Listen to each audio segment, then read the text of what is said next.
ખબર છે આ લાડુદાનજી કોણ હતા? તો ચાલો આપણે આજે એને જાણીએ એક વાર્તા દ્વારા.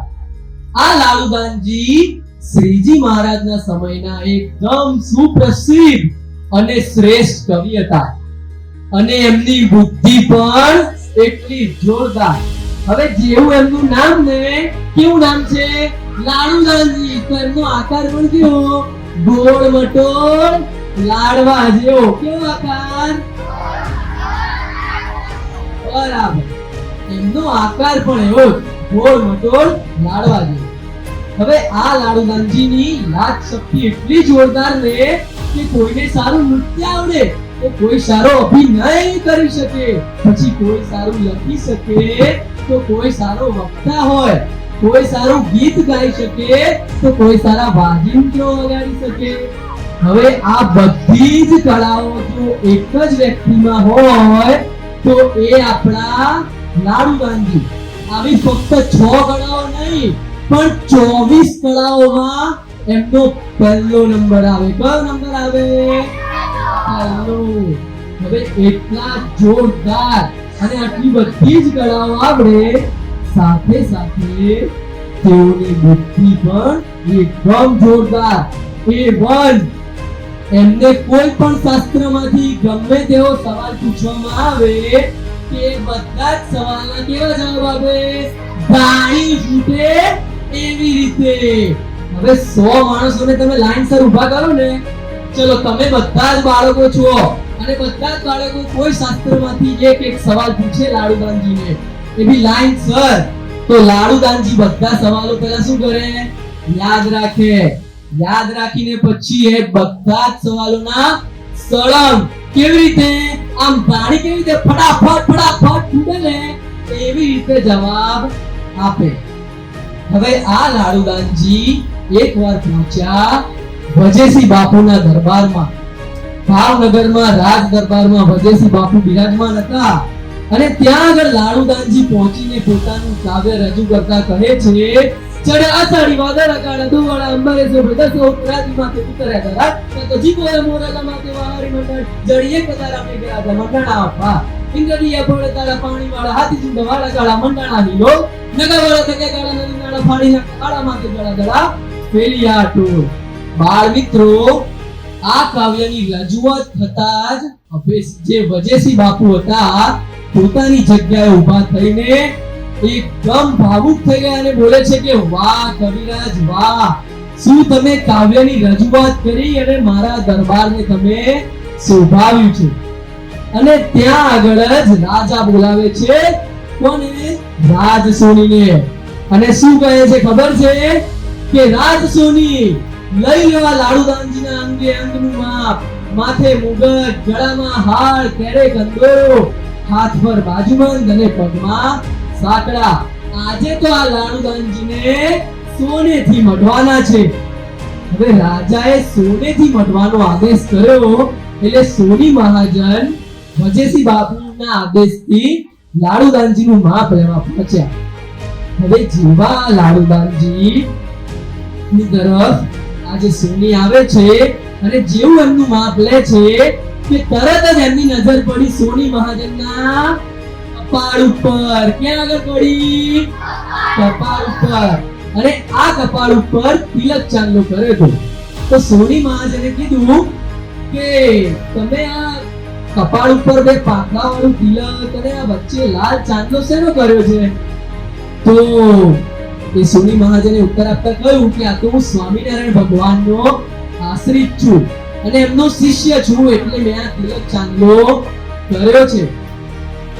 તો લાડુદાનજી હસતા હસતા કહે છે, હે કળિયુગમાં સેના વાળી ભગવાન હોય?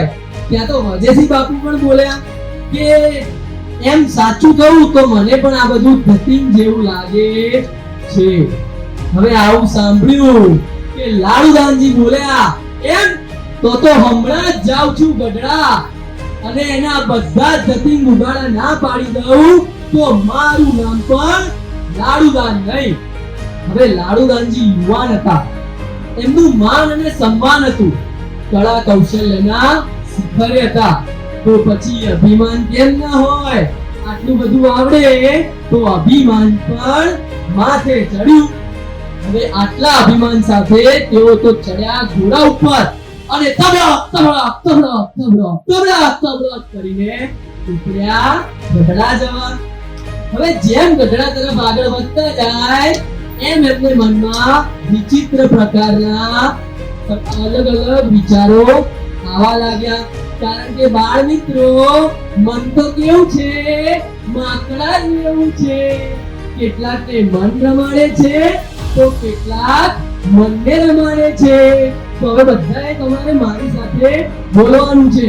કેટલાકને મન રમાડે છે, કેટલાકને મન રમાડે છે, તો કેટલાક મનને રમાડે છે, કેટલાક મનને રમાડે છે. જોયું બાળ મિત્રો, જેમ જેમ તેઓ આગળ વધતા ગયા એમ એમના મનમાં વિચારો આવવા લાગ્યા.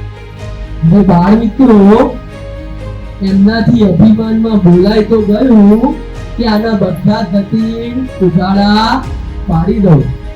પણ જો આ સ્વામિનારાયણ ભગવાન ખરેખર સાચા નીકળ્યા તો શું આ સ્વામિનારાયણ ભગવાન ખરેખર સાચા નીકળ્યા તો એવો વિચાર તો આવે ને. તો એમ કરતા કરતા તેઓ ઊંડા વિચારમાં જતા રહ્યા અને વિચારો કરવા લાગ્યા કે તો એક આઈડિયા આવ્યો. શું આવ્યો? આઈડિયા કે હું વિચિત્ર પ્રકારના 4 સંકલ્પો કરું. કેટલા સંકલ્પો? 4. જો સ્વામિનારાયણ ભગવાન ખરેખર સાચા હોય તો મારા 4 સંકલ્પો જાણે અને 4 સંકલ્પોને પૂરા પણ કરવાના. હવે બાળ મિત્રો, લાડુદાનજીએ પહેલો સંકલ્પ એવો કર્યો કે સ્વામિનારાયણ ભગવાન મને મારું નામ દઈને બોલાવે અને મારો પરિચય પણ આપે. એમને બીજો સંકલ્પ એવો કર્યો કે મને એમના ગળામાં પહેરેલો ગુલાબનો હાર મને પહેરાવે. ત્રીજો સંકલ્પ કર્યો કે ભાગવતનો ગ્રંથ કાળા કલરના કપડામાં શું હોય? વીંટળાયેલો પડ્યો હોય. અને ચોથો સંકલ્પ ધ્યાનથી સાંભળજો બાળ મિત્રો. આપણા શાસ્ત્રો પ્રમાણે એવું કહેવાય છે કે જે ભગવાન હોય એમના ચરણોમાં કુલ 16 ચિહ્નો હોય. કેટલા ચિહ્નો હોય? 16 એટલે 16. તો ચોથો સંકલ્પ કરતા લાડુદાનજી બોલ્યા કે જો એ સાચા ભગવાન હોય ને તો મારો આ ચોથો સંકલ્પ એવો છે કે એમના ચરણોમાં રહેલા 16 ચિહ્નોના દર્શન મને કરાવે. હવે આવા 4 સંકલ્પો કરીને લાડુદાનજી તો કેવળ ખુશખુશાલ કે ભગવાન સાચા હશે તો આ પૂરું કરશે, બાકી આપણે તો જીતી જ ગયેલા છીએ. હવે જેવા લાડુદાનજી દરબારમાં પહોંચે છે સ્વામિનારાયણ ભગવાનના કે ત્યાં આગળ જેવા તેઓ પધારે છે કે સ્વામિનારાયણ ભગવાન તેમને તેમનું નામ દઈને બોલાવે છે કે આવો લાડુદાનજી આવો. અને એમના જન્મથી લઈને છેક ગઢપુર સુધીનો પ્રસંગ કહે છે. હવે આવી રજૂઆત જોઈ તો લાડુદાનજીના મનમાં વિચાર આવ્યો કે મારો પહેલો સંકલ્પ તો શું કર્યો? પૂરો કર્યો. શું કર્યો? પૂરો કર્યો.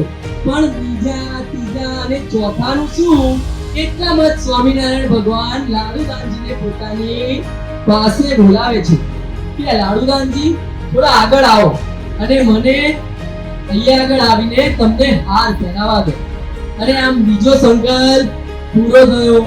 અને એ જ વખતે લાડુદાનજીની નજર ભાગવતના ગ્રંથ ઉપર પડી.